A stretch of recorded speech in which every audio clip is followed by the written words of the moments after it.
بسم اللہ الرحمن الرحیم الحمد للہ رب العالمین والعاقبۃ للمتقین والصلاة والسلام علی اشرف الانبیاء والمرسلین نبینا محمد وعلی آلہ وصحبہ اجمعین اللہم صلی وسلم وبارک علی نبینا محمد۔ اعوذ باللہ السمیع العلیم من الشیطان الرجیم، بسم اللہ الرحمن الرحیم۔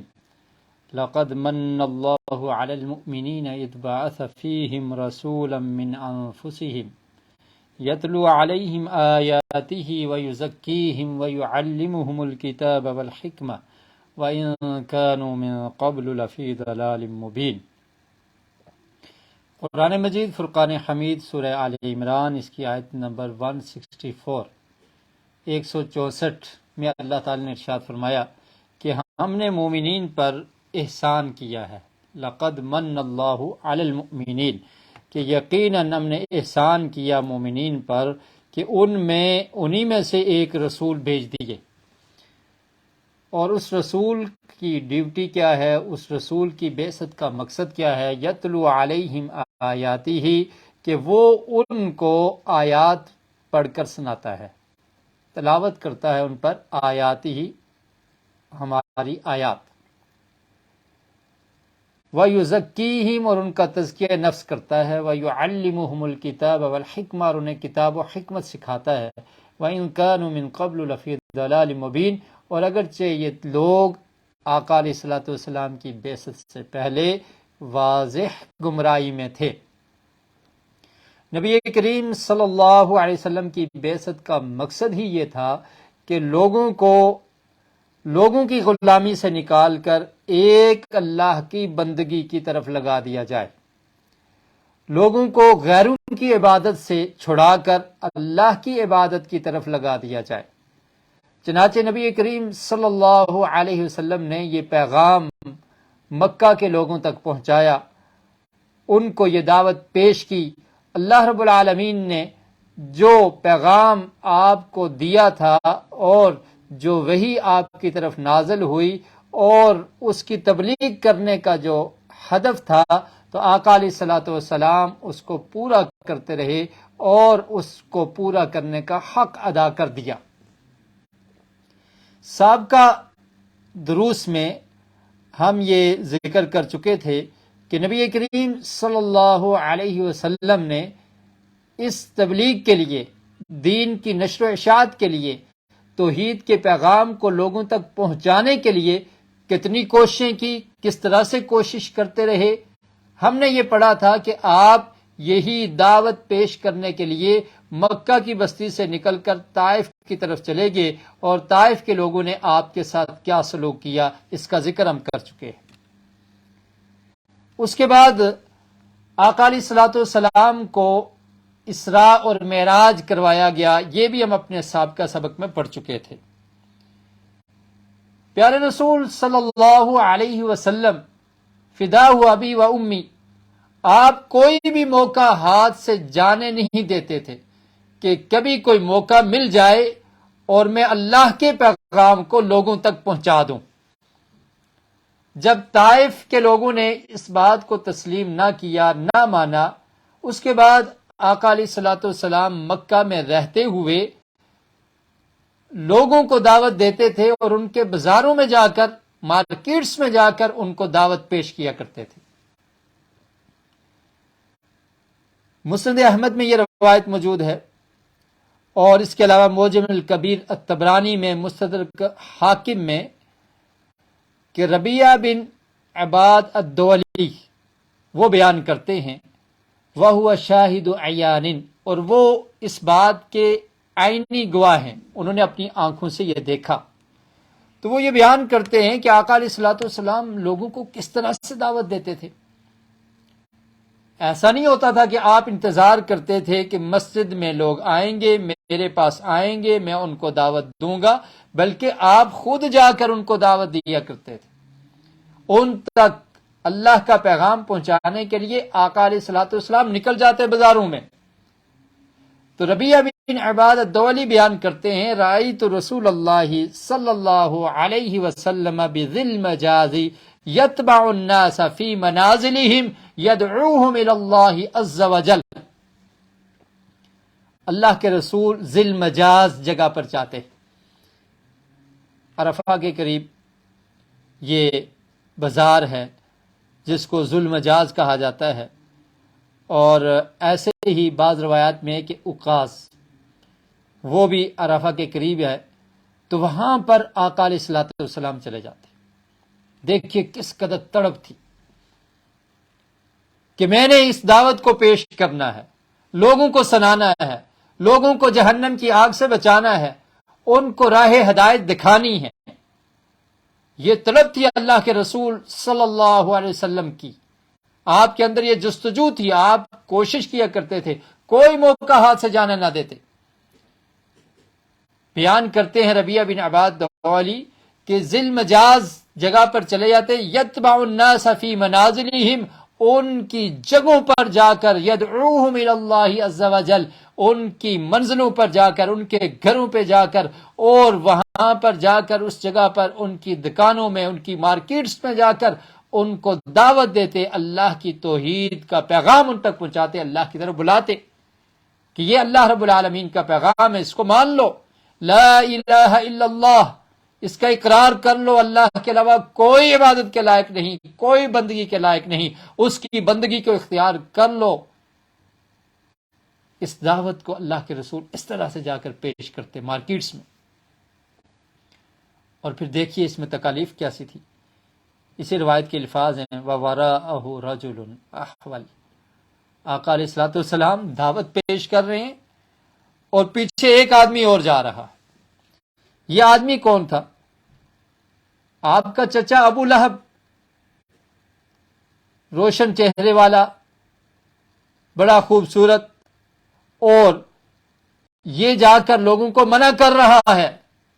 کہ پیارے رسول صلی اللہ علیہ وسلم کی بات کو نہیں سننا، اور کہتا تھا ایھا الناس لا یغرنکم ھذا دینکم، لا یغرنکم، یہ تمہیں دھوکہ نہ دے دے، یہ شخص تمہارے دین سے اور تمہارے آباء و اجداد کا جو دین ہے اس سے تمہیں پھیر نہ دے، اس کی بات کو نہیں سننا. اور ایک روایت کے الفاظ ہیں کہ یہ کہتا تھا سابع کاذب، آقا علیہ الصلوۃ والسلام کے بارے میں کہتا کہ یہ بے دین شخص ہے، نعوذ باللہ، یہ جھوٹا شخص ہے. یعنی وہ خود جھوٹ بول کر پیارے رسول صلی اللہ علیہ وسلم کے بارے میں یہ کہتا کہ یہ دین کو چھوڑ چکا ہے، آباء اجداد کے دین کو اس نے ترک کر دیا ہے، چھوڑ دیا ہے، یہ جھوٹا شخص ہے، اس کی بات کو نہیں ماننا، یہ تمہیں تمہارے آباء اجداد کے دین سے پھیر دے گا، اس کی دعوت کو قبول نہیں کرنا. کتنی مشکلات پیارے رسول نے برداشت کی اس دین کی خاطر، لیکن دعوت دین کو چھوڑا نہیں، ترک نہیں کیا. دعوت دے رہے ہیں، بازار میں جا کر، مارکیٹ میں جا کر، منڈیوں میں جا کر اس دعوت کو پیش کر رہے ہیں کہ اللہ کی عبادت کو اختیار کر لو اے اللہ کے بندو،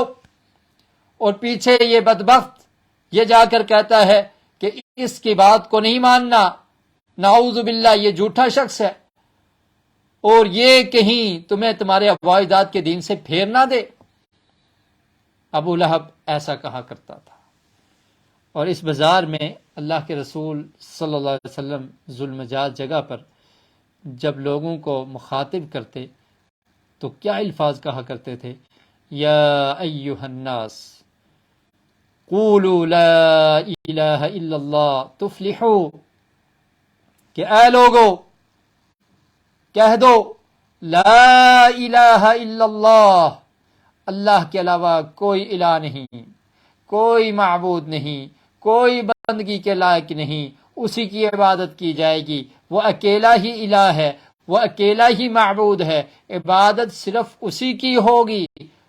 ایسا کر لو تفلحو، تم فلاح پا جاؤ گے، کامیاب ہو جاؤ گے. لوگ جمع ہوتے، لوگ آپ کے پاس آتے، آ کر بات سننے کی کوشش کرتے، اور ابو لہب کہتا انہ سابع کاذب، تم چھوڑ دو اس شخص کی بات کو، نہیں سننی تم نے اس بات کو، یہ شخص سچا نہیں ہے، یہ جھوٹا ہے، نعوذ باللہ۔ اس طرح سے ابو لہب کہتا یرید لتترکوا آلہتکم، یہ تو یہ چاہتا ہے کہ تم اپنے الہوں کو ترک کر دو، تم لات اور عزا کو چھوڑ دو، اس کی بات کو نہیں ماننا۔ ایسے وہ لوگوں کو اس دعوت سے متنفر کیا کرتا تھا۔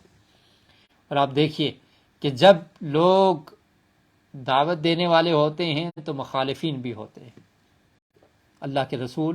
صلی اللہ علیہ وسلم کی سیرت سے ہمیں یہ پتہ چلتا ہے، لقد کان لکم فی رسول اللہ اسوۃ حسنہ، پیارے رسول صلی اللہ علیہ وسلم کی زندگی میں بہترین نمونہ ہے۔ آپ سچی دعوت پیش کر رہے ہیں، آپ کو جھوٹا کہا جا رہا ہے، آپ لوگوں کو راہ ہدایت دکھا رہے ہیں، رکاوٹ کھڑی کی جا رہی ہے، منع کیا جا رہا ہے، روکا جا رہا ہے، اور روکنے والا آپ کا رشتہ دار، آپ کا چچا ابو لہب ہے۔ کہتا ہے اس کی بات کو نہیں سننا، یہ تمہیں لات اور عزا سے دور کر دے گا، یہ تمہیں اپنے آباء اجداد کے دین سے دور کر دے گا، اس کی بات کو نہیں سننا۔ اس پر پیارے رسول صلی اللہ علیہ وسلم کا ری ایکشن کیا تھا؟ آپ کیا کرتے تھے؟ آپ دعا کیا کرتے تھے، آپ صبر کیا کرتے تھے، آپ ان تکالیف کو برداشت کیا کرتے تھے۔ تو دین کی دعوت دینا یہ کوئی پھولوں کی سیج نہیں ہے۔ دین کو پیش کرنا حقیقی معنوں میں، اس دعوت کو لوگوں تک پہنچانا یہ کوئی آسان رستہ نہیں ہے،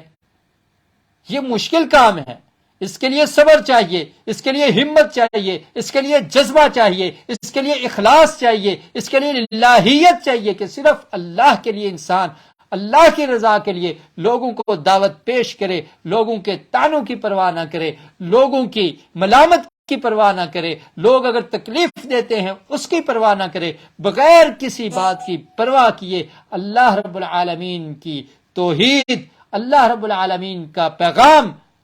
لوگوں کی طرف، اللہ کے بندوں کی طرف پہنچایا جائے۔ یہ انبیاء علیہم السلام کی ذمہ داری تھی۔ یہ پیارے رسول صلی اللہ علیہ وسلم نے اس کام کو کر کے دکھایا، اور سیرت کو پڑھنے کا، سمجھنے کا، سننے کا مقصد یہی ہے کہ ہمارے اندر بھی یہ شوق پیدا ہو، ہمارے اندر بھی یہ جذبہ پیدا ہو کہ ہم آقا علیہ الصلوۃ والسلام کی سیرت کو اپنانے والے بن جائیں، آپ صلی اللہ علیہ وسلم کی سیرت کو پڑھ کر، سن کر اس پر عمل کرنے والے بن جائیں، اور اس دین کی دعوت کو لوگوں تک پہنچانے والے بن جائیں۔ اور پھر پہنچاتے ہوئے کوئی تکالیف آتی ہیں، کوئی پریشانیاں آتی ہیں تو ان پر صبر کر کے استقامت کے ساتھ اس کام کو جاری رکھا جائے۔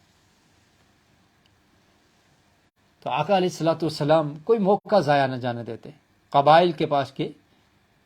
اور ان کو جا کر دعوت دیتے، بازار میں جا کر لوگوں کو دعوت دیتے۔ اور پھر ایسے ہی جب حج کا موسم ہوتا، مشرکین عرب کے لوگ آیا کرتے تھے اور حج کی نیت سے آتے، عمرے کے لیے آتے، مکہ میں آتے، آقا علیہ الصلوۃ والسلام ان کے پاس چلے جاتے۔ حج کے موسم میں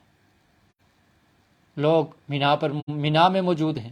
عرفات میں موجود ہیں، اللہ کے رسول جا کر ان سے کہتے کہ تم میں سے کوئی شخص ہے جو میرے اس پیغام کو سن لے، جو میری مدد کرے، میری نصرت کرے۔ اہل مکہ میرے پیغام کو سننے کے لیے تیار نہیں ہیں، یہ اس دعوت کو قبول نہیں کر رہے۔ تم مکہ کے باہر سے آئے ہو، تم کسی اور علاقے سے تعلق رکھنے والے ہو، تم کسی اور قبیلے سے تعلق رکھنے والے ہو، کوئی یمن سے آیا ہوا ہے، کوئی مضر قبیلے سے تعلق رکھنے والا ہے، کوئی ہمدان سے تعلق رکھنے والا ہے، کوئی ہے تم میں سے کہ جو اس رب کے پیغام کو سن لے، قبول کر لے، اور پھر میری مدد کرے، میری نصرت کرے، مجھے اپنے ساتھ لے جائے، میں جا کر تمہاری بستی میں اس دعوت کو پیش کروں۔ یہ لوگ نہیں سننے والے، شاید تم اس دعوت کو قبول کر کے کامیاب ہو جاؤ۔ لا الہ الا اللہ تفلحو، یہی پیغام ہے سب کے لیے، عرب کے لوگ ہوں، عجم کے لوگ ہوں، مکہ کے لوگ ہوں، کسی اور بستی سے آنے والے لوگ ہوں، سب کی کامیابی کا راز اسی میں ہے کہ صرف ایک اللہ کی عبادت کو اختیار کر لیا جائے، اس اللہ کی عبادت بندگی کو اختیار کر لیا جائے، صرف اسی کی غلامی کو اختیار کر لیا جائے، تمام غلامیوں کے توق اپنے گلے سے نکال دیے جائیں، سب کچھ اس سے ہونے کا یقین یہ پیدا ہو جائے۔ اس دعوت کو اللہ کے رسول نے موسم حج میں، لوگ حج کرنے آتے ہیں، لوگ مکہ میں حج کی نیت سے آ رہے ہیں، عرفات کا میدان ہے، مینا کی جگہ ہے، مشاعر حرم، وہاں پر کھڑے ہو کر لوگ وہاں پر اپنے مناسک کو پورا کر رہے ہیں، اور اللہ کے رسول ان کو یہ دعوت پیش کر رہے ہیں۔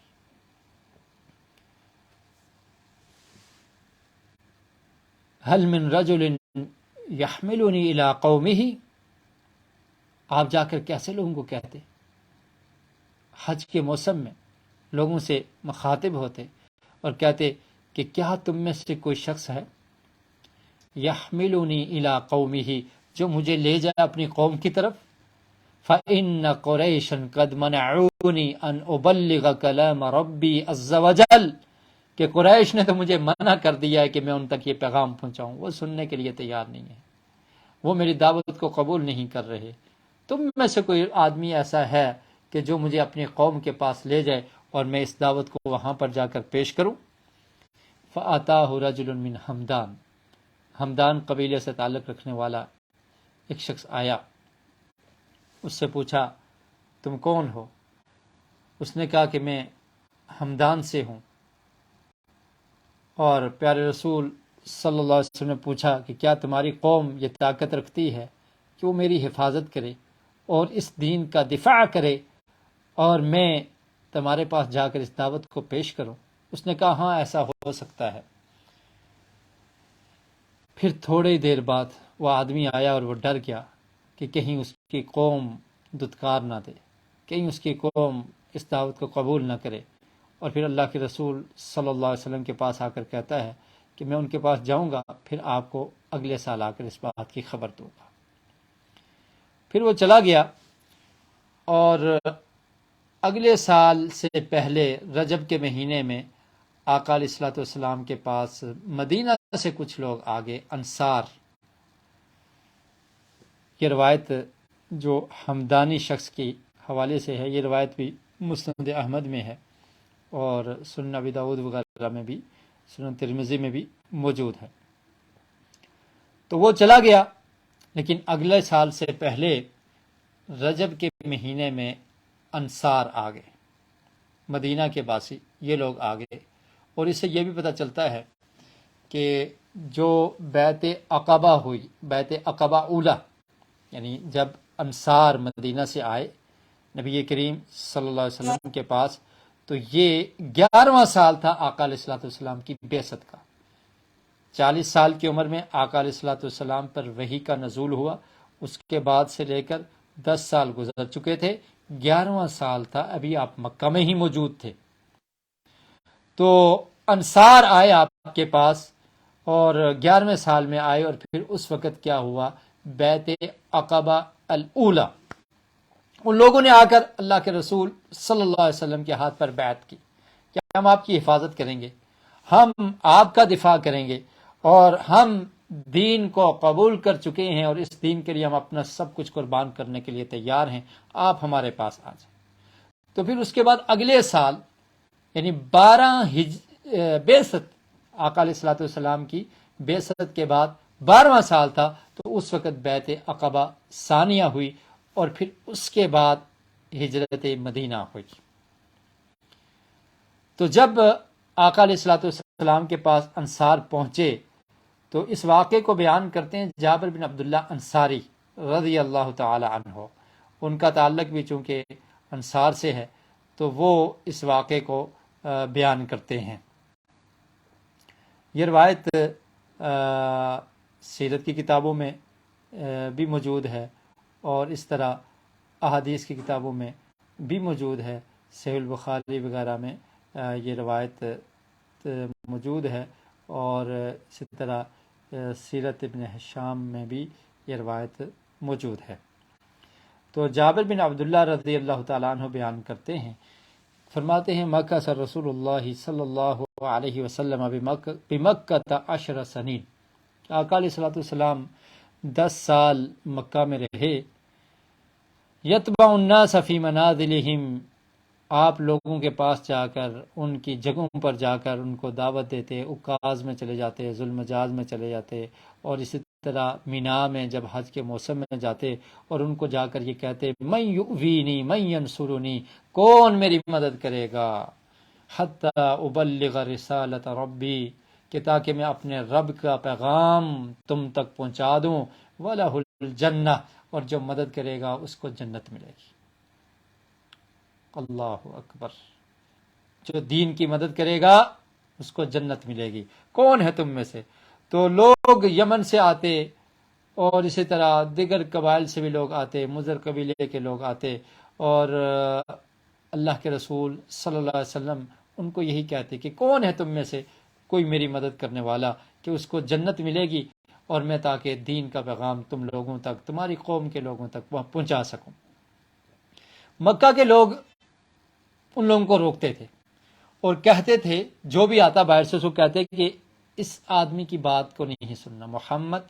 صلی اللہ علیہ وسلم ان کی بات کو نہیں سننا، اگر سنو گے تو تم بے دین ہو جاؤ گے، اپنے آبائی اجداد کے دین کو چھوڑ دو گے، تو تم نے ان کی بات کو نہیں سننے۔ جابر بن عبداللہ کہتے ہیں کہ وہ وقت آیا کہ اللہ تعالیٰ نے ہمیں یثرب سے بھیج دیا، ہم آگے اور ہم نے آ کر اللہ کے رسول کی بات کی تصدیق کی، فآویناہ وصدقناہ، ہم نے مان لیا، تصدیق کی، مسلمان ہو گئے۔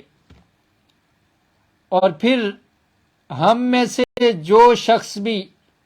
اللہ کے رسول صلی اللہ علیہ وسلم سے ملاقات کر کے واپس یثرب میں آیا، مدینے کا پرانا نام کیا تھا؟ یثرب میں آتا تو وہ ایمان والا ہوتا اور قرآن کا قاری ہوتا، قرآن سیکھ کر آتا، اور پھر آ کر اپنے گھر والوں کو بھی وہ دعوت دیتا، اس کے گھر والے بھی ایمان کو قبول کر لیتے، ان کو بھی ہدایت مل جاتی، اور اس طرح سے ہوا کہ اسلام پھیلتا چلا گیا مدینہ میں، یثرب میں اسلام پھیلتا چلا گیا۔ جو لوگ اللہ کے رسول کے پاس گئے، وہاں پر ان کی ملاقات ہوئی مکہ میں، مدینہ سے جانے والے یہ انصار، انہوں نے اس پیغام کو قبول کیا، سنا، اور اس کے بعد یہ لوگ سننے کے بعد دوبارہ اپنے گھروں کی طرف لوٹے، یثرب میں آئے اور آ کر اپنے گھروں میں یہ دعوت پیش کی۔ جب دعوت دی تو ان کے گھر والوں نے بھی اس کو قبول کر لیا، تو اس طرح سے اسلام پھیلتا چلا گیا، اور جو انصار کے گھر تھے مدینہ میں، یثرب میں، تو وہاں پر مسلمانوں کی ایک جماعت بن گئی۔ تو جابر بن عبداللہ رضی اللہ تعالیٰ عنہ اس واقعے کو بیان کرتے ہیں حسن سند کے ساتھ، مسند احمد میں یہ واقعہ موجود ہے، ایسے یہ فتح الباری میں بھی یہ واقعہ موجود ہے، مستدرک حاکم میں بھی، اور سیرت النبویہ ابن کثیر میں یہ واقعہ موجود ہے کہ اس طرح سے جب حج کے موسم میں مدینہ سے کچھ لوگ آئے یثرب سے، اور اللہ کے رسول صلی اللہ علیہ وسلم سے آ کر ملے، اور ملنے کے بعد انہوں نے اسلام کو قبول کیا، اور پھر واپس گئے تو ان کے گھروں میں بھی اسلام پھیلتا چلا گیا، اور ان کے گھر والوں نے بھی اسلام کو قبول کر لیا۔ ایسے ہی ایک شخص ہیں سوید بن صامت الانصاری، یہ بھی مکہ میں آئے، نام کیا ہے؟ سوید بن صامت الانصاری رضی اللہ تعالی عنہ۔ حج کرنے یا عمرہ کرنے آئے تو اللہ کے رسول صلی اللہ علیہ وسلم سے ان کی ملاقات ہو، تو جب انہوں نے اسلام کے بارے میں سنا اللہ کے رسول سے، تو سوید کہنے لگے، سوید بن صامت الانصاری کہنے لگے، فَلَعَلَّ الَّذِي مَعَكَ مِثْلَ الَّذِي مَعِيَ، کہنے لگے کہ جو کچھ آپ کے پاس ہے میرے پاس بھی ایسا ہی ہے، شاید ایک ہی چیز ہے جو آپ دعوت دے رہے ہیں، ایسی چیز میرے پاس بھی موجود ہے۔ رسول مکرم صلی اللہ علیہ وسلم نے ارشاد فرمایا، وَمَا الَّذِي مَعَكَ، آپ کے پاس کیا ہے مجھے بتاؤ۔ اس نے کہا کہ حکمت لقمان علیہ السلام کی حکمت بری باتیں ہیں میرے پاس، وہ میرے پاس موجود ہیں۔ تو رسول مکرم صلی اللہ علیہ وسلم نے ارشاد فرمایا کہ اس کو میرے اوپر پیش کرو۔ انہوں نے پیش کیا تو اللہ کے رسول نے فرمایا، ان ھذا الکلام حسن، یہ بات اچھی ہے، اچھا کلام ہے، والذی معی افضل من ھذا قرآن انزلہ اللہ تعالی علیہ، لیکن یاد رکھو جو میرے پاس ہے وہ اس سے کہیں بہتر ہے، اس سے افضل ہے، اور وہ کیا ہے؟ وہ قرآن ہے جس کو اللہ رب العالمین نے نازل کیا ہے میری طرف، وَهُوَ هُدًى وَنُورٌ، اس میں ہدایت ہے، نور ہے۔ اور اللہ کے رسول صلی اللہ علیہ وسلم نے اس کی تلاوت کی، قرآن کی تلاوت کر کے سوید بن صامت انصاری کو سنایا، اور پھر ان کو اسلام کی دعوت دی۔ جب اس نے قرآن سنا، وہ قرآن کو سمجھنے والا تھا، عرب کے لوگ تھے، قرآن کو سمجھتے تھے، اس نے اس دعوت کو قبول کر لیا اور کہا کہ یہ بہت اچھی بات ہے۔ اب دیکھیے قرآن مجید ایسی کتاب ہے جو صرف مسلمانوں کے دلوں پر اثر نہیں کرتی بلکہ غیر مسلم کے دلوں پر بھی اثر کرتی ہے. یہ اللہ کا وہ معجزہ ہے، یہ اللہ رب العالمین کی طرف سے وہ عظیم کتاب ہے کہ جس کو پڑھنے سے دلی سکون ملتا ہے، اطمینان ملتا ہے، جس میں پریشانیوں کا حل موجود ہے، ٹینشن کا حل موجود ہے. اور یہ ایسی ہدایت والی کتاب ہے کہ جو اس کو پڑھ لیتا ہے، اس کو سمجھ لیتا ہے، اس پر عمل کرتا ہے، وہ کامیاب ہو جاتا ہے، دنیا میں بھی کامیاب اور آخرت کی زندگی بھی کامیابی والی اس کو ملے گی. یہ دعوت کا طریقہ ہے. دیکھیے اللہ کے رسول صلی اللہ علیہ وسلم نے قرآن پڑھ کر سنایا. قرآن سے لوگوں کو دعوت دی جائے، قرآن کے ساتھ جوڑا جائے، قرآن کی آیات پہ غور و فکر اور تدبر کرنے کا کہا جائے. جب اس نے اس بات کو سنا تو کہنے لگا کہ یہ تو حق ہے، قبول کر لیا. اور پھر کچھ عرصہ گزرا، مدینہ میں واپس چلا گیا. مدینہ کے یہ جو قبائل تھے، اوس اور خزرج، ان کے درمیان آپس میں جنگیں رہتی تھی، قتال. اسلام نے آ کر ان کو اخوت میں پرو دیا اور ان کے اندر بھائی چارہ پیدا. یہ قبائل آپس میں لڑا کرتے تھے. یہ جاہلیت کی لڑائیاں، یہ قبائلی تعصب، یہ اسلام سے پہلے کا ہے. اسلام اس کی مذمت کرتا ہے. اسلام کیا کہتا ہے کہ تم سب آدم کی اولاد ہو، سب برابر ہو، تم میں سے معزز اور محترم وہ ہے ان اکرمکم عند اللہ اتقاکم، جو زیادہ متقی ہے، زیادہ پرہیزگار ہے، زیادہ تقوی والا ہے، وہ زیادہ عزت اور شان والا ہے اللہ کے ہاں. کسی کا کسی قبیلے کے ساتھ تعلق ہونا، کسی کا کسی چھوٹے قبیلے کے ساتھ، کسی کا بڑے قبیلے کے ساتھ، اس کی کوئی حیثیت نہیں ہے. تو یہ اوس اور خزرج کے قبیلے تھے، ان کی آپس میں لڑائی رہتی تھی. مدینہ میں رہنے والے، ان کی آپس میں لڑائی رہتی تھی. تو سوید بن سامت انصاری یہ واپس جب مدینہ میں گئے تو اوس اور خزرج کے قبیلے کے درمیان آپس میں جنگ تھی، اور ایک بہت بڑی جنگ ہوئی جس کا نام تھا بعاث. اس میں یہ واقعہ اوس اور خزرج کے درمیان ہوا، اور اس میں اوس قبیلہ جو ہے وہ ان کو فتح نصیب ہوئی، اور بہت سارے لوگ دونوں اطراف سے قتل ہوئے. اور یہ واقعہ نبی کریم صلی اللہ علیہ وسلم کی ہجرت سے 5 سال قبل پیش آیا، اور بعض مورخین نے کہا کہ 3 سال قبل پیش آیا. تو اس جنگ میں، جنگ بعاث جس کو کہا جاتا ہے، اس میں سوید بن سامت انصاری یہ بھی فوت ہو جاتے ہیں. تو انہوں نے بھی ابھی آقا علیہ الصلوۃ والسلام مدینہ نہیں گئے تھے تو پہلے سے آ کر اسلام کو قبول کیا تھا. اور ایسے ہی ایک اور نام ہے ابو الحیثر انس بن رافع، اور یہ تھے. اور ایک دوسرے شخص تھے ان کے ساتھ، ایاس بن معاذ. یہ بھی مکہ میں آئے، مدینہ سے یہ مکہ میں آئے، اور ان کی یہ کوشش تھی کہ یہ قریش سے مدد طلب کریں. یہ اوس قبیلے سے ان کا تعلق تھا، تو انہوں نے خزرج کے خلاف، یعنی مدینہ میں رہنے والے جو دوسرا قبیلہ خزرج، اس کے خلاف انہوں نے یہ چاہا کہ ہم قریش ہمارے حلیف ہیں، ان سے بات کرتے ہیں کہ خزرج چونکہ تعداد میں زیادہ ہیں، ہم کم ہیں، تو یہ بھی ہماری مدد کریں تاکہ ہم خزرج قبیلے کے ساتھ مقابلہ کر سکیں. تو ابو الحیثر انس بن رافع، یہ بنی عبد الاشل کا جو وفد تھا اس میں یہ بھی آئے اس غرض سے. تو انہوں نے نبی کریم صلی اللہ علیہ وسلم کے بارے میں سنا، آپ کے پاس گئے اور اسلام کے بارے میں جانا. اللہ کے رسول نے ان کو اسلام کی دعوت دی اور پھر ان پر بھی قرآن پڑھا. تو ان میں ایک شخص تھے ایاس بن معاذ، یہ بھی ان کے ساتھ آئے ہوئے تھے اور وہ نوجوان تھے. تو انہوں نے یہ کہا اپنی قوم سے، واللہ خیر مما جئتم لہو، کہ اللہ کی قسم یہ جو پیغام ہمیں رسول مکرم صلی اللہ علیہ وسلم نے سنایا یہ بہت بہترین ہے. تو ابو الحیثر نے ان کو روک دیا اور وہ خاموش ہو گئے. رسول مکرم صلی اللہ علیہ وسلم کھڑے ہو گئے اس مسئلے سے اور چلے گئے. اور یہ لوگ جب مدینہ میں آئے تو اوس اور خزرج کے درمیان جو لڑائی ہوئی بعاث والے دن، اس کو یوم بعاث کہا جاتا ہے، تو اس میں ایاس بن معاذ بھی فوت ہو جاتے ہیں۔ اور ان کی قوم یہ بیان کرتی ہے کہ وہ ان سے سنتے تھے کہ یحلل اللہ تعالی، وہ اللہ کی تحلیل بیان کیا کرتے تھے، تکبیر بیان کیا کرتے تھے، اللہ کی تسبیح بیان کیا کرتے تھے، اور اسی حالت میں وہ فوت ہو گئے، گویا کہ یہ اسلام کو قبول کر چکے تھے۔ اور یہ روایت بھی آپ کو مسند احمد میں اور سیرت ابن ہشام میں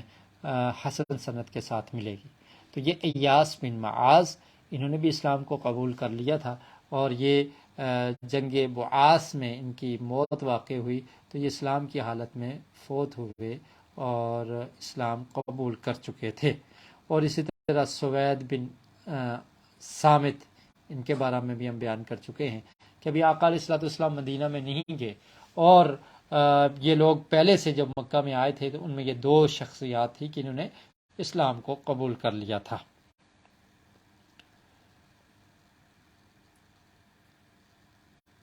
اس کے علاوہ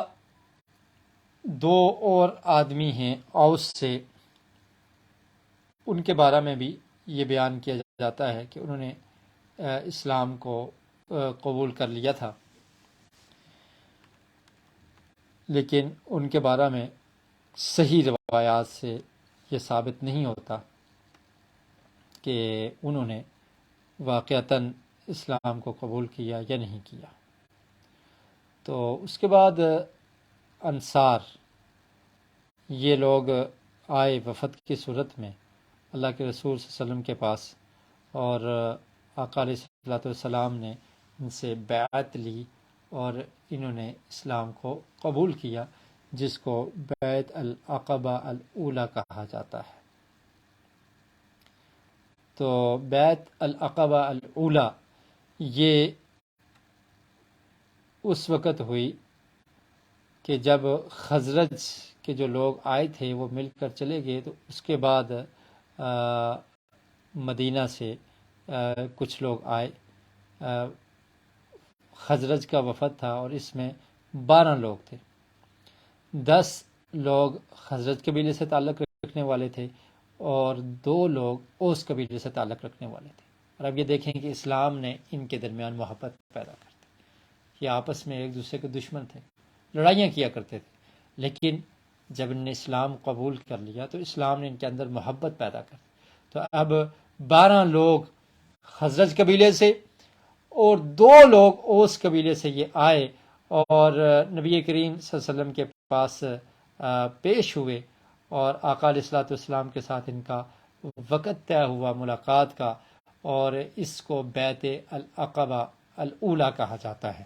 اس میں عبادہ بن صامت الخزرجی رضی اللہ تعالیٰ عنہ وہ موجود تھے، اور وہ بھی اس واقعے کے مشارک ہیں، وہ اس واقعے میں شریک تھے اور اس بیعت میں شریک تھے، تو اس لیے وہ روایت بیان کرتے ہیں۔ اور یہ روایت صحیح البخاری اور مسلم میں اور ابن اسحاق سیرت ابن اسحاق میں بھی موجود ہے، اور عبادہ بن صامت رضی اللہ تعالیٰ عنہ کی روایت سے ہے۔ وہ بیان کرتے ہیں کنت فی من حضر العقبہ الاولی، یہ پوری روایت ہے کہ وہ بیان کرتے ہیں کہ میں ان لوگوں میں موجود تھا جو لوگ پہلی بیعت، جب مدینہ سے لوگ آئے اور انہوں نے آقا علیہ الصلوۃ والسلام کے ہاتھ پر بیعت کی، تو جن لوگوں نے پہلی دفعہ بیعت کی ان میں بھی موجود تھا، اور ہماری تعداد کتنی تھی؟ وَكُنَّا 12 رَجُلًا، ہم 12 لوگ تھے، ہم نے اللہ کے رسول صلی اللہ علیہ وسلم کے ہاتھ پر بیعت کی، علی بیعت النساء، عورتوں والی بیعت۔ عورتوں والی بیعت اس کو کیوں کہا گیا؟ اس کی وجہ یہ ہے کہ نبی کریم صلی اللہ علیہ وسلم نے جب عورتوں سے بیعت لی تھی تو اس میں ان سے جہاد والی بیعت نہیں لی تھی، جیسے سورہ ممتحنہ میں اللہ تعالیٰ نے اس چیز کا ذکر کیا ہے، تو اس میں جہاد کا ذکر نہیں تھا، قتال کا ذکر نہیں تھا۔ تو ابھی جب پہلی بیعت ہوئی ہے تو اس میں اللہ کے رسول صلی اللہ علیہ وسلم نے یہ اہل مدینہ سے جو انصار آئے تھے ان سے بھی ایسی ہی بیعت لی تھی کہ ان کو نیکی کا حکم کرنا اور ان کو توحید کی دعوت اور اس پر استقامت اختیار کرنا، اور یہ چیزیں صرف ان کو بتائی گئی تھی۔ جی،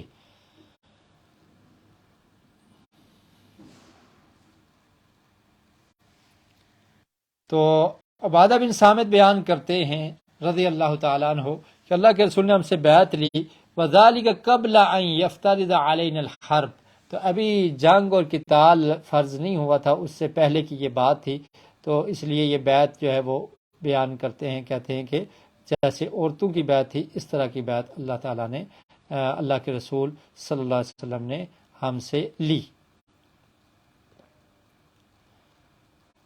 جی، عورتوں کی بیعت کے متعلق جیسے قرآن مجید میں ذکر ہے، سورہ ممتحنہ اس کی آیت نمبر 12 ہے، یا ایھا النبی اذا جاءک المؤمنات یبایعنک علی الا یشرکن باللہ شیئا، کہ عورتوں سے بیعت کیسے ہوگی کہ اے نبی اکرم صلی اللہ علیہ وسلم، جب آپ کے پاس مومنات آ جائیں اور وہ بیعت کرنا چاہیں تو ان سے بیعت یہ کرنی ہے کہ وہ اللہ کے ساتھ کسی کو شریک نہ ٹھہرائیں، ولا یسرقن ولا یزنین، اور چوری نہ کریں اور زنا کا ارتکاب نہ کریں، ولا یقتلن اولادہن، اور اپنی اولاد کو قتل نہ کریں اور کسی پر بہتان نہ باندھیں، اور ولا یعصینک فی معروف، اور وہ نیکی کا کام جو ہے وہ کرنے والی ہوں، نیکی کے کام کی نافرمانی نہ کریں. تو آپ یہ چیزیں ان کا اقرار کر لیں تو آپ ان سے بیعت کریں اور استغفار کریں، بے شک اللہ تعالیٰ بخشنے والا اور رحم کرنے والا ہے. تو اسی طرح عبادہ بن صامت رضی اللہ تعالیٰ عنہ بیان کرتے ہیں کہ یہ جو پہلی بیعت تھی تو اس میں اللہ کے رسول صلی اللہ علیہ وسلم نے ہم سے یہ چیز، انہی چیزوں کا ذکر کیا. پہلی چیز کیا تھی؟ اللہ نشرک باللہ شیئا، کہ ہم اللہ کے ساتھ کسی کو شریک نہیں کریں گے، ولا نسرق ولا نزنی، ہم چوری نہیں کریں گے. اب دیکھیں اسلام کتنا پیارا دین ہے، لوگوں کے حقوق کا بھی خیال رکھتا ہے، اللہ کے ساتھ کسی کو شریک نہیں کرنا، چوری بھی نہیں کرنا، ولا نزنی، اور ہم نے زنا بھی نہیں کرنا. برائیوں سے روکتا ہے اسلام. اسلام پورے کا پورا دین ہے. آقا علیہ الصلوۃ والسلام نے اس چیز پر بیعت کی، ولا نقتل اولادنا، کہ ہم اپنی اولاد کو قتل نہیں کریں گے، ہم چوری نہیں کریں گے، زنا کا ارتکاب نہیں کریں گے، اللہ کے ساتھ کسی کو شریک نہیں کریں گے، اور اسی طرح بہتان کسی پر نہیں باندھیں گے، اور معروف کام ہم کریں گے، نیکی کے کام کریں گے، اس کی مخالفت نہیں کریں گے. اور پھر فرمایا فَإِن وفیتم، اگر تم نے اس بیعت کو پورا کیا، فَلَكُمُ الْجَنَّةُ، تو تمہارے لیے جنت ہے، اور اگر تم نے اس کو پورا نہیں کیا تو تمہارا معاملہ اللہ کے سپرد ہے، اللہ چاہے تو تمہیں معاف کر دے اور چاہے تو تمہیں عذاب دے. تو ابھی باقی احکامات نہیں تھے اور یہ ابھی ابتدا ہے، اور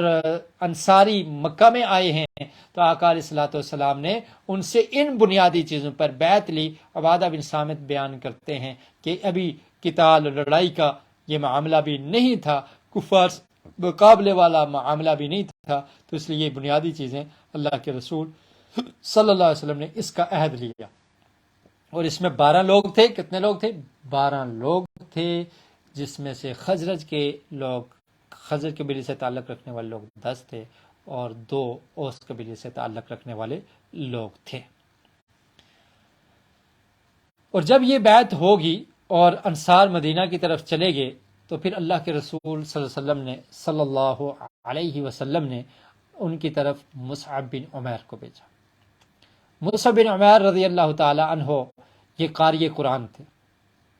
قرآن کے بہترین قاری تھے.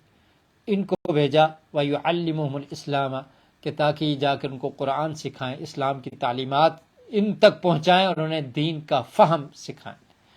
تو یہ ان کی ڈیوٹی تھی. اور مدینہ میں اب چونکہ اسلام پھیلتا جا رہا تھا، صحابہ کرام انصاری کچھ لوگ وہ بیعت بھی کر چکے تھے اور ان کے گھروں تک بھی اسلام پہنچ چکا تھا، اور ان کو داعی کی ضرورت تھی، دعوت دینے والے کی، معلم کی ضرورت تھی. تو اللہ کے رسول نے مصعب بن عمیر رضی اللہ تعالیٰ عنہ کو وہاں پر بھیج دیا، اور وہ وہاں پر قیام پذیر رہے، وہاں پر ٹھہرے رہے، اسلام کی دعوت کو پیش کرتے رہے، یہاں تک کہ اسلام مزید وہاں پر مکہ مدینہ کی بستی میں پھیلتا چلا گیا. اور اب لوگ اگلے سال دوبارہ بیعت کرنے کے لیے کچھ اور لوگ مکہ میں آ گئے، اور اس کو کیا کہا جاتا ہے؟ بیعت العقبہ الثانیہ. بیعت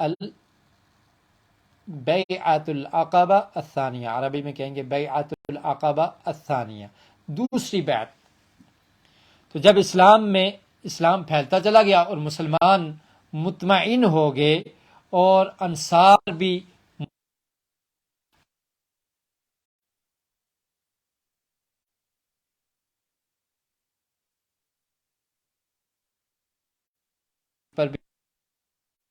کی بڑی مشکلات تھی، بڑا ان کو ستایا جاتا تھا، پریشان کیا جاتا تھا، آقا علیہ الصلوۃ والسلام کو بھی پریشان کیا جاتا تھا۔ تو اب اہل مدینہ انصار یہ چاہ رہے تھے کہ پیارے رسول صلی اللہ علیہ وسلم ہجرت کر کے ہمارے طرف ہی آ جائیں، مدینہ میں آ جائیں۔ چنانچہ جابر بن عبداللہ انصاری رضی اللہ تعالیٰ عنہ بیان کرتے ہیں یہ بیعت العقبہ الثانیہ کے بارے میں، کہتے ہیں حتی متی نترک رسول اللہ صلی اللہ علیہ وسلم یطرد فی جبال مکہ و یخاف، کہتے ہیں کہ جب ہم یہ بیعت کے لیے آئے اور رسول مکرم صلی اللہ علیہ وسلم کے پاس مکہ میں پہنچے اور ہم میں 70 آدمی تھے، 70 رجل، پہلی جو بیعت ہوئی اس کی تعداد کیا تھی؟ 12 لوگ تھے۔ اب دوسری دفعہ جب لوگ آئے تو وہ تعداد میں کتنے تھے؟ 70 لوگ تھے۔ حتی قدموا علیہ فی الموسم، موسم یعنی حج کے موسم میں ہم لوگ آئے تھے، اور پھر ہمارا یہ وعدہ طے ہوا کہ عقبہ کے درمیان جو ایک گھاٹی ہے، یعنی وہ مینا کے قریب ہی یہ ایک گھاٹی تھی، تو وہاں پر ہم جمع ہوں گے اور اللہ کے رسول صلی اللہ علیہ وسلم کے پیغام کو سنیں گے اور آپ کے ہاتھ پر بیعت کریں گے۔ فاجتمعنا علیہ من رجل ورجلین حتی توافینا، تو ہم نے یہ کیا کہ تاکہ ہم میں سے یہ خبر لوگوں تک نہ پہنچ جائے، مشرکین تک نہ پہنچ جائے، اور ان کے ساتھ بھی آنے والے کچھ مشرکین موجود تھے، تو دو دو کر کے، ایک ایک کر کے اس طرح سے وہاں پر یہ جمع ہوئے۔ تو پھر اللہ کے رسول صلی اللہ علیہ وسلم نے جو بیعت کی، تبایعونی علی السمع والطاعہ فی النشاط والکسل، اللہ کے رسول نے فرمایا کہ کیا تم مجھ سے یہ وعدہ کرتے ہو کہ تم آسانی ہو یا مشکل ہو، کوئی بھی حالت ہو تم میرا ساتھ دو گے، سنو گے اور اطاعت کرو گے، جو بات تمہیں کہی جائے گی اس کو مانو گے، تسلیم کرو گے، قبول کرو گے، اور ایسے ہی اسلام کے لیے پھر خرچ بھی کرنا ہے۔ مدینہ میں میری اطاعت بھی تم پر ضروری ہے، میری بات کو سننا اور میری اطاعت کرنا ہر حالت میں، حالات سازگار ہوں یا مشکل ترین حالات ہوں، کیسی بھی صورت ہو، تم نے اس کام میں سستی نہیں کرنی، اور پھر خرچ کرنا ہے مال کو، تنگی ہو تب بھی، اور اگر وافر مال ہو پھر بھی خرچ کرنا ہے۔ وعلی الامر بالمعروف والنہی عن المنکر، اور تم نے نیکی کا حکم دینا ہے، لوگوں کو برائی سے روکنا ہے۔ وان تقولوا فی اللہ لا تخافون فی اللہ لومۃ لائم، اور اگر تمہیں اس پر کوئی ملامت کرتا ہے اس کی ملامت سے گھبرانا نہیں ہے، لوگوں کی باتوں کی پرواہ نہیں کرنی۔ وعلی ان تنصرونی وتمنعونی اذا قدمت علیکم، اور اب لوگ زیادہ ہیں، مدینہ میں اسلام پھیلتا چلا جا رہا ہے، آقا علیہ الصلوۃ والسلام کی ہجرت کرنے کا ارادہ بنتا جا رہا ہے، اور آپ نے فرمایا کہ تم نے میری اطاعت کرنی ہے، میری بات کو ماننا ہے، اس کا وعدہ تم مجھ سے کر لو، اور ہر حال میں اسلام کے لیے اپنے مال کو خرچ کرو گے، نیکی کا حکم دو گے، برائی سے روکو گے، لوگوں کی باتوں میں آ کر اس پیغام کو چھوڑنا نہیں، ترک نہیں کرنا، لوگوں کی باتوں سے گھبرانا نہیں ہے، کوئی ملامت کرنے والا کرتا رہے تم نے اس کی پرواہ نہیں کرنی، استقامت کو اختیار کرنا ہے، اور پھر تم نے میری مدد کرنی ہے جب میں تمہارے پاس آ جاؤں۔ کیسے مدد کرنی ہے؟ میرا دفاع کرنا ہے۔ کیسے دفاع کرنا ہے؟ جیسے تم اپنے جانوں کا دفاع کرتے ہو، اپنے نفس کا دفاع کرتے ہو، اپنی بیویوں کا دفاع کرتے ہو، اپنے بیٹوں کا دفاع کرتے ہو، ایسے تم نے اسلام کے لیے قربانیاں پیش کرنی ہے، نصرت کرنی ہے، نصرت محمد صلی اللہ علیہ وسلم کرنی ہے، نصرت دین محمد کرنی ہے، اللہ کے رسول کے دین کی نصرت کرنی ہے، اطاعت کرنی ہے، فرما برداری کرنی ہے، اللہ کے پیغام پہنچانے میں تم نے کسی ملامت کرنے والے کی ملامت سے ڈرنا نہیں ہے،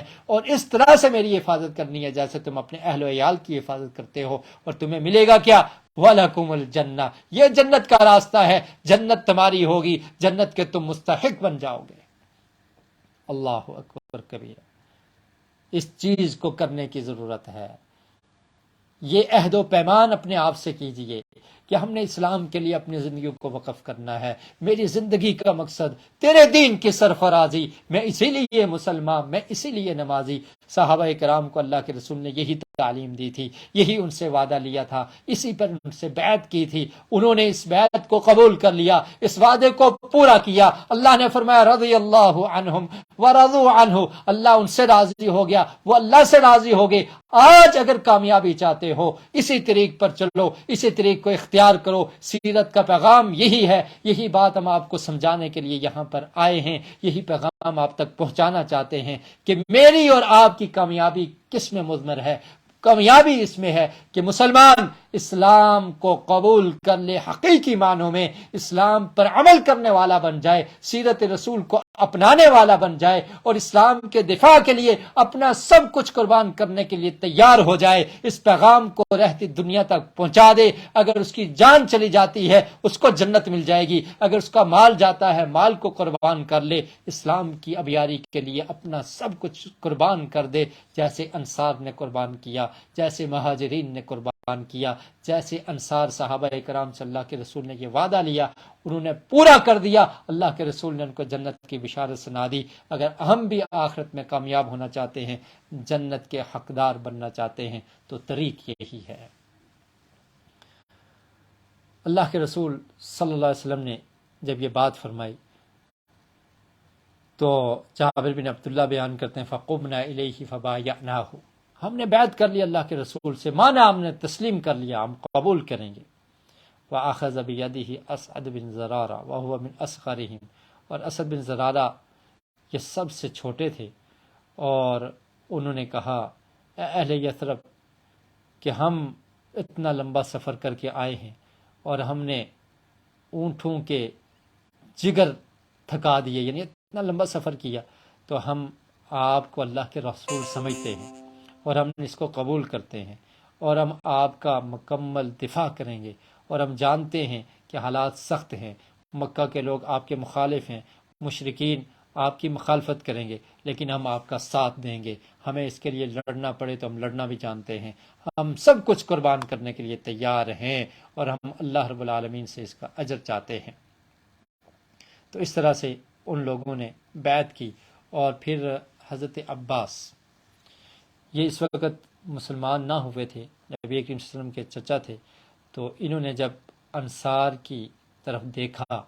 تو ان سے یہ کہا، خونی رشتہ تھا، محبت تھی، ابھی اسلام قبول نہیں کیا تھا، بعد میں حضرت عباس بھی مسلمان ہو گئے تھے، لیکن نبی کریم صلی اللہ علیہ وسلم کے ساتھ یہ آئے تھے. اور انہوں نے جب انصار کے اس بات کو سنا اور دیکھا تو پھر یہ کہا ہؤلاء قوم لا اعرفهم ہؤلاء احداث مما يدل على غلبۃ الشباب على الوفد. انہوں نے کہا یہ نوجوان لوگ ہیں، میں ان کو زیادہ جانتا نہیں ہوں، اور رسول مکرم صلی اللہ علیہ وسلم کے ہاتھ پر یہ بیعت کر رہے ہیں. تو حضرت عباس ابھی مسلمان نہیں تھے، لیکن انہوں نے یہ کہا کہ کیا تم اس بات کی تصدیق کرتے ہو کہ اللہ کے رسول تمہارے پاس چلے جائیں تو تم ان کی ہر طرح سے مدد کرو گے، ان کی حفاظت کرو گے؟ تو انہوں نے اس بات کا اقرار کیا کہ ہم اس بات کی حفاظت کریں گے. اور ایسے ہی کعب بن مالک رضی اللہ تعالیٰ عنہ سے روایت ہے، تو اس میں ذرا تفصیل سے اس بیعت کے بارے میں موجود ہے. تو وہ یہ کہتے ہیں کہ ہم مدینہ سے آئے اور حج کرنے کے ارادے سے آئے تھے، اور ہمارے ساتھ مشرکین بھی تھے، لیکن ہم جو ہے وقت صلینا، ہم نمازیں پڑھتے تھے. جب ہم حج کے لیے آئے اور رسول مکرم صلی اللہ علیہ وسلم سے یہ وعدہ لیا کہ ہم ایام تشریق میں، یعنی حج جب ختم ہو جاتا ہے 10 ذی الحجہ کے بعد 11 12 13، تو ایام تشریق کا یہ وعدہ طے ہوا کہ ہم ملیں گے. اور ہم یہ بات مشرکین سے چھپا رہے تھے جو ہمارے ساتھ تھے. اور پھر